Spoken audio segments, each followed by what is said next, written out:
49 years ago, we were able to experience, well, we weren't able to experience it until after, but several artists were able to experience what came known to be as the greatest night in pop. A brand new documentary on Netflix. I'm going to give you a little bit of a backstory on how I came across this. So I woke up at 1:47 in the morning the other night, and after watching yard sale videos on YouTube for 3 hours, I said, let me turn on Netflix. I still can't fall asleep. There's got to be something good on there. I'll tell you guys, since the writer's strike has ended, there have been a lot more interesting things to watch on Netflix. So I'm all about it now. I was ready to give it up, but I said, you know what? I'm watching a lot on there now. So we're good with Netflix. Literally what popped up before my eyes, I could not believe it. I'm a little bit taken aback. I see Lionel Richie and the title of this documentary as The Greatest Night in Pop. And I think Diana Ross was in the picture with her We Are the World sweatshirt on. I said, oh my gosh, Al was awake. He's like, we got to watch it right now. And I'm so glad that we did. And I went and I got my notebook and I got my pen and I sat there and I took notes that I'm going to share with all of you about this amazing documentary right now. Then we better get started. We Are the World. What an amazing song. Every time I hear it, even until this day, I get chills when I listen to that song. And I think it's going to be more so of chill getting inspiration after watching this documentary. And you know that a lot of work went into it and behind the scenes. But I think watching this documentary definitely gives us a better feel for what really went into the making of this song. And it starts with these people right here, Ken Cragen, Lionel Richie, and Harry Belafonte. And this was a collaboration to bring artists around the world together to help fight the famine that was happening and still is happening in Africa. And we cannot forget the iconic Quincy Jones. So after the basis was built for We Are the World, then came others, including Stevie Wonder and Michael Jackson. Now, a crazy tidbit. I'm going to give you a few little fun tidbit trivia pieces here and there. I don't want to blow the whole thing because it's just that good, but you got to watch this documentary. I thought it was so cool when Lionel, who appears throughout the entire documentary giving his, stories about the making of We Are the World, he said that the first time Michael Jackson drove a car was to Lionel Richie's house. I mean, come on, who can say that? Well, Lionel Richie can. And the footage that is shown in this documentary is absolutely incredible. They definitely thought about, hey, we're going to show this in the future. Let's make sure we document everything. And you're going to be glad they did. It's so, so good and so incredible. And just the fact that so many artists that were a part of that song are not even with us anymore. The fact that they have all of this footage to share with us is great. And it started off with, what kind of song were they going to do? Lionel and Harry and Ken and Quincy, they didn't even know what the song was when they put this entire project together. And it talked about how Ken Cragen went through his Rolodex to find out what artists he was going to have involved in this project. Rolodexes. We all remember those. Not that I had one because I had no need to have a Rolodex, but many people did, and Ken Cragen was one of those people. And good thing he did. Where is his Rolodex today? I want to know. Did it end up on eBay? Imagine. I mean, I think that would be worth a lot of money. So as Ken is thumbing through his Rolodex, Kenny Rogers, Kenny Loggins, Lindsey Buckingham, so many incredible people, their names were brought up to be part of We Are the World.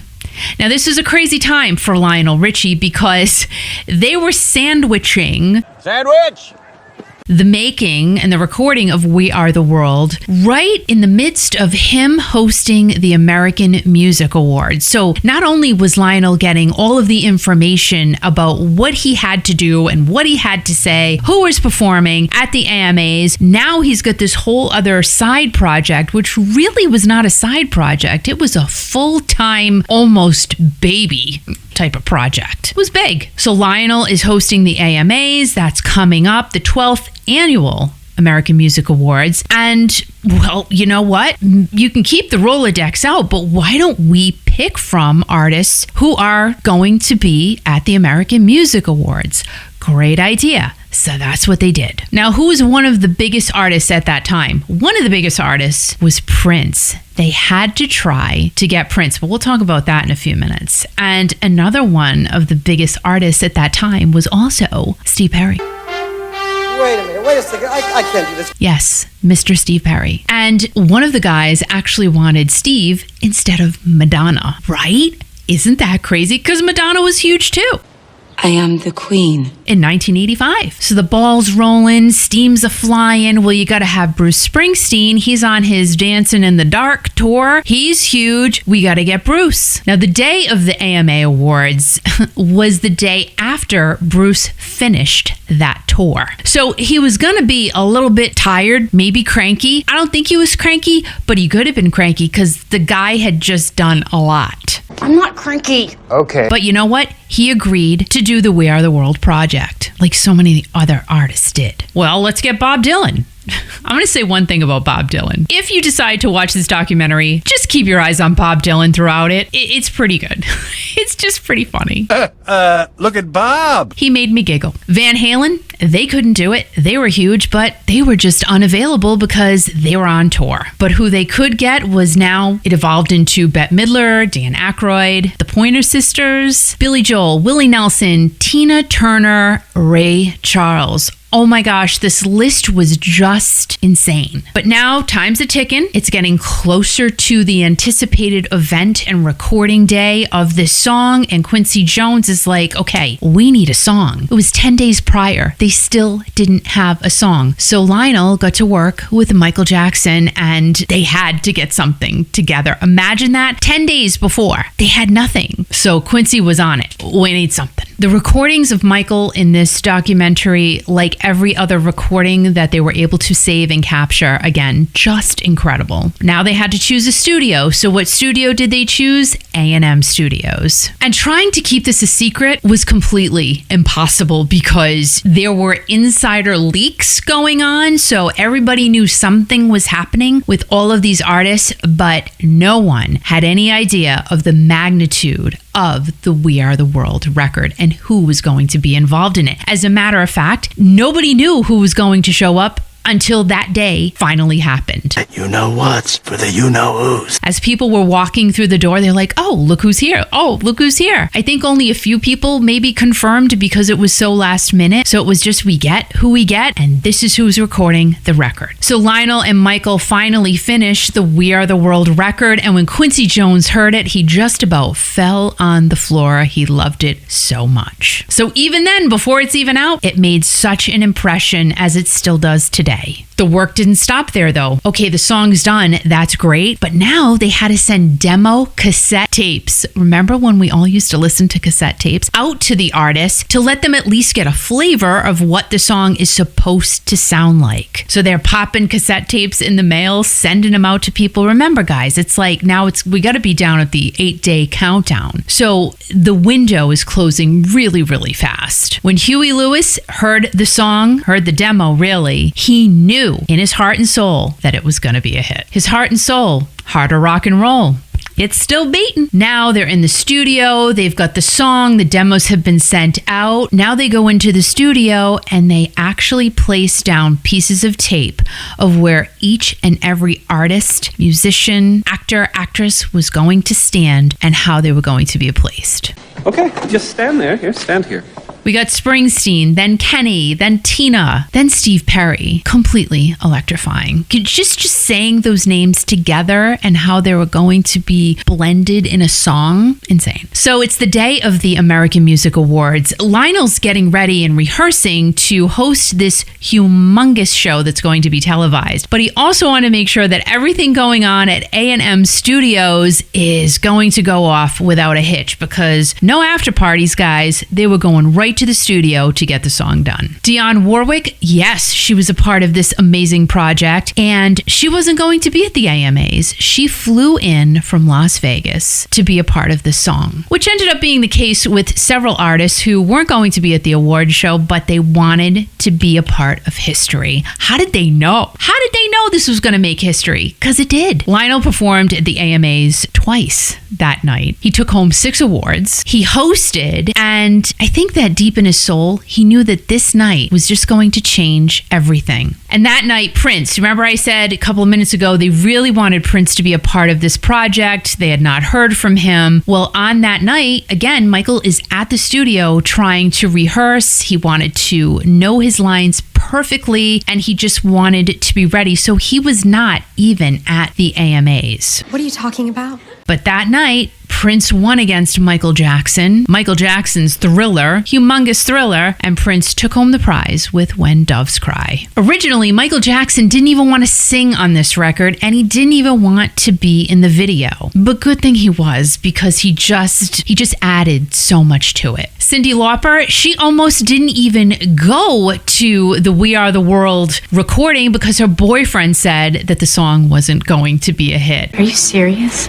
Good thing she didn't listen to him, and hopefully he's gone. I think he's gone. Well, not gone, but I don't think they're together anymore. That's probably good. And I'm sure many of you have heard this. Quincy made a sign that was to be put on the entrance of the studio at A&M, and it said, "Check your egos at the door." He wanted everybody flowing into this project with an open heart, an open mind, and to just be their best selves. Were all egos checked at the door? Probably not. I mean, we're talking about the biggest musicians of our time were in that room. So I'm guessing there were still some egos going on. But whatever, they showed up, it's all good. And watching this documentary, literally just a room full of legends together at the same time. As a matter of fact, Diana Ross at the end of the night was crying, and she said to Lionel, "I just don't want this night to be over." So let it in.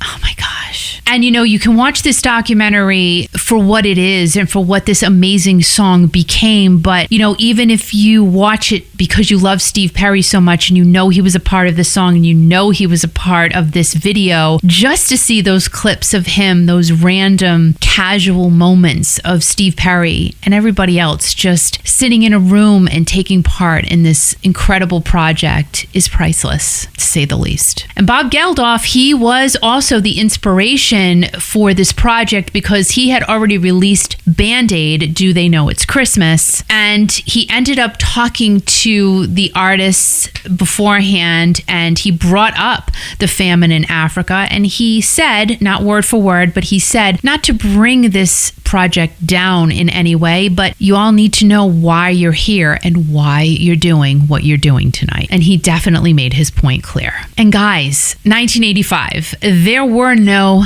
cell phones. So you didn't see anyone looking down at their phone and texting and swiping. It was just pure people getting together, focusing on one another and doing what they were asked to do. Can't we get these times back? Come on, put your cell phone away for an hour a day. See what happens. I bet you're going to be all right. Be okay, Will.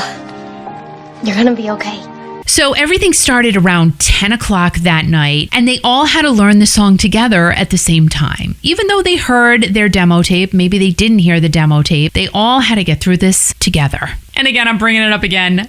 Just keep your eyes on Bob Dylan if you watch this. So funny. And as the night is going on, the tension was kind of building a little bit. You could feel it. The lights were hot. It was getting late. It had already been a long night for some of them. So was it butterflies and roses throughout the whole evening? I'm guessing no. And also, I think it was 4 a.m. until they ordered food, and some of them had chicken and waffles. And I think some of them had burgers. They were hungry. And I think at this time, it's late in the evening. They had already been there about 4 or 5 hours. Stevie Wonder started to interject and make some suggestions. And one of the suggestions, the major suggestion he made, was that they sing a part in Swahili. Well, at that point, Waylon Jennings said, "I'm not Swahili, and no one I know knows how to speak Swahili, so I think I'm going to go now." And he did. And at one point during the night, Diana Ross went over to Daryl Hall and said, "I love you so much. Can you please sign this for me?" And that started a flurry of everyone going up to each other, which you can see in the documentary, asking for each other's autographs, which is, again, you're looking at the people that are there, icons, humongous artists and actors and actresses, incredible, getting each other's autograph. And at one point during the documentary, I did feel bad for Sheila E. because it ended up she didn't have her own singing part, and she did realize into the night as they went forward with the project that she was thinking they just wanted her there so she could get Prince to show up. But she knew Prince wasn't going to show up because he just didn't like being around crowds of people. So now it's about 6 o'clock in the morning. Mostly everyone had left. I'm gonna get some sleep. I need my beauty rest. And at about 7 o'clock that morning, Bruce Springsteen did his final take, and that was it. It was over. And everyone, mostly everyone, had been there from 10 o'clock the night before. So within a 9-hour time frame, Lionel Richie got together with the help of other people, of course. 70 of the greatest musicians ever and artists? Pretty incredible. Just an iconic song, We Are the World, that brought many artists together to help fight hunger in Africa. And this song ended up raising over $160 million for humanitarian causes in Africa. And even today, that number continues to grow. We Are the World ended up becoming the Song of the Year at the 1986 American Music Awards. And there was a day, yes, there was a day that every single radio station in the world, not sure if TV was included, but every single radio station in the world played the song We Are the World at the very same time. Goosebumps when I say that. Can you imagine? Can you imagine? Do you remember that day? For a few minutes in time, the entire world was brought together by one song. You know, we could only wish for another moment in time just like that one. But for those of us who lived through the 80s, come on guys, we're very, very lucky people. I love you guys. Mwah. Go watch this documentary, The Greatest Night in Pop. It will blow your socks off. It's so cool. You know what, guys? I will see you soon.